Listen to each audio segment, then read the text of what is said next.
DBX AI 관련주 알아보도록 하겠습니다. 자, DBX AI 온디바이스 인공지능 칩을 주력으로 하는 스타트업체라고 보시면 될 것 같습니다. 온디바이스의 사용처가 굉장히 많기 때문에 스마트 팩토리, 스마트 시티, 로봇공학, AI 컴퓨터, 네트워크스, 스마트 카메라까지. 자, 온디바이스 간단하게 여러분들 온이 뭡니까? 네, 계속 켜져 있다는 거죠. 그러니까 우리가 컴퓨터 같은 경우 전원을 끄게 되더라도 계속적으로 켜져 있는 구간이 있고, 휴대폰도 마찬가지죠. 우리가 보고 있지 않더라도 계속 구동이 돼야 되기 때문에 그 효율성이라든가 이런 것들이 굉장히 중요한데, 거기에 따른 기술력을 크게 가지고 있는 게 바로 이 DBX라고 보시면 될 것 같습니다. 주말 동안 이런 뉴스들 다 보셨죠? 사실 이 뉴스가 하나만 나온 게 아니고 DBX 관련된 뉴스들이 굉장히 많이 나왔는데, 이번에 유니콘 기업으로 들어올 수 있다, 그리고 퓨리오사, 리벨리온에 이어서 새로운 또 인공지능 스타트업으로 주목을 받고 있다라고 하면서 굉장히 좀 시장에서 이 하드웨어 쪽으로 크게 부각이 되고 있는 종목이라고 생각을 하시면 될 것 같습니다. 그래서 전체적인 기업 가치가 벌써 1조 2천억 원까지 올라갔다. 그리고 올해 투자 많이 받은 스타트업 탑7에도 DBX가 들어갔습니다. 굉장히 많이 투자를 받고 있죠. 그래서 스푼앱스에서 2등 정도로 올해 1100억이나 투자를 받은 굉장히 성장성이 있는 업종이다 라고 보시면 될 것 같고, 관련 테마주도 좀 찾아보니까 이제 DBX랑 파트너사를 맺고 있는 이런 기업도 있고요. 그리고 지분을 투자한 기업도 있는데, 보통 이런 기업들은 최근에 우리 필요사 관련 테마주 아시죠? 이재명 대통령이 이제 후보 시절에 필요사 봉사에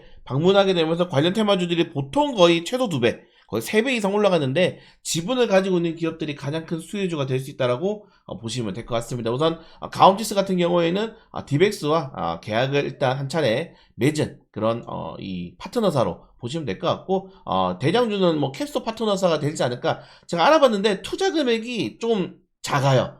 투자 금액이 크지는 않습니다. 8억 원 정도를 투자했는데, 사실 이게 워낙에 초기에 투자해가지고, 일단 이게 2018년도에 이미 지분의 절반을 매각했어요. 근데 그때도 한 100억 정도의 가치를 평가를 받으면서 한 50억 넘게 엑시트를 했는데, 지금부터 이제 한 7년 전이니까 그 가치가 지금 1조까지 넘어가지 않았습니까? 최소 지금 정말 최소 한 100억에서 200억 사이의 엑시트 가능성이 좀 기대가 되는 종목이다. 그래서 보시는 것처럼 투자 포트폴리오에 DBX가 이렇게 있습니다. 그리고 비아트론, 비아트론도 자회사 인터밸류 파트너스를 통해서 DBX에 대한 지분을 가지고 있죠. 인터밸류 반도체 편집 투자조합에서 지분을 가지고 있습니다. 적당히 가지고 있는 것 같아요. 그래서 오히려 캡스톤이랑 이 비아트론 두 개가 좀 가장 많이 움직일 수 있지 않을까, 좀 이렇게 생각이 되고 있는데, 이 비아트론 같은 경우에는 평소 거래대금이 너무 없어가지고 약간은 조금 무서운 상황이다, 이렇게 말씀을 드리고 싶습니다. 그리고 아이텍, DBX의 초미세 공정 양산 제품에 대한 레벨 테스트를 진행하고 있고요. 그리고 아주 IB 투자도 시리즈 C에 대한 투자를 진행을 했습니다. 그리고 에이징랜디도 DBX AI와 보시는 것처럼 중문형 반도체 설계에 대해서 수주를 한 또 이력이 있죠. 파트너사로 부과될 수 있다. 그리고 LGU 플러스도 온디바이스 인공지능 시장 진출을 위해서 DBX와 업무 협약을 체결한 이력이 있습니다. 이걸 제외하고도 DBX 같은 경우에는 현대차, 기아, 스마트 팩토리 쪽에서도 이제 파트너사가 굉장히 많기 때문에 파트너사들이 다 움직이진 않더라도 좀 체크해 볼 필요가 있는데, 일단 저는 캡스톤 파트너스를 좀 최대 수혜주로 일단은 보고 있어요. 왜냐면은 가장 시장에서 두각이 나타낼 수 있는 게, 일단 첫 번째 엑시트를 우선 완료를 하는 상황에서 시리즈 초기에 투자한 거의 최초 기업이기 때문에 가장 큰 수혜가 될 가능성이 크다는 점이다. 그리고 평균적으로 거래대금도 왔다 갔다 있고, 전체적으로 큰 매물대 2,800원 정도의 매물대가 유지가 되고 있기 때문에 손바뀜이 나오지 않은 종목입니다. 보통 이게 급등 나올 때는 매물대가 고점에 차고 그러거든요. 근데 충분히 단기적으로 최근 거래량을 통해서 소화가 됐기 때문에 캡스톤 파트너스가 좀 최대 수혜주가 될 수 있고, 캡스톤 파트너스 같은 경우에는 조금 더 말씀을 드리자면은, 지금 보시는 것처럼 당근 마켓이 또 나스닥 상장을 준비를 하고 있다고 해요. 근데 이 캡스톤 파트너스가 당근에 거의 한 140억 이상 자금을 투자했어요. 근데 140억을 했는데 80억짜리가 10조까지 간다?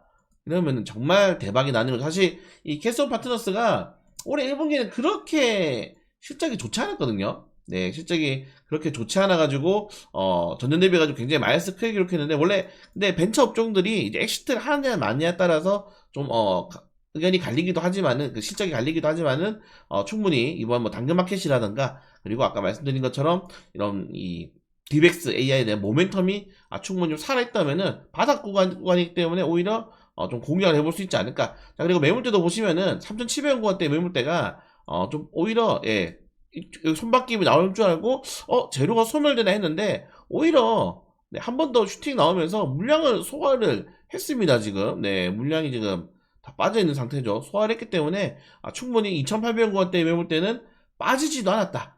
보통 유통물량이 그렇게 많은 주식이 아니기 때문에 그래서 저는 충분히 당근마켓에 대한 모멘텀도 가지고 있고 지금 디벡스 같은 경우는 신규 상장이 아니죠. 상장하기가 굉장히 많이 남았습니다. 그래서 2025년보다는 한 2026년도 정도쯤에는 이제 슬슬 상장 냄새 풍기면서 한번 슈팅을 기대해 볼 수 있지 않을까 이렇게 생각이 돼가지고 좀 중장기적으로 한번 창투사 노려보시는 분들은 충분히 캡스톤 파트너스도 괜찮은 종목이라 좀 생각이 되고 아까 말씀드린 뭐 비아트론도 네, 좀 움직일 수 있다고 생각되는데 이거 다시 말씀드린 거래대금이 너무 적어요. 평균 거래대금이. 그래서 사실은 좀 이런 주식들은 손댈 수가 없는 그런 종목이긴 한데 네. 거의 뭐 2억 3억밖에 안 되죠. 평균 거래대금이. 그래서 쉽지는 않지만 또 이런 종목들도 튈 수 있으니까 한번 잘 체크해 보시기 바라겠습니다.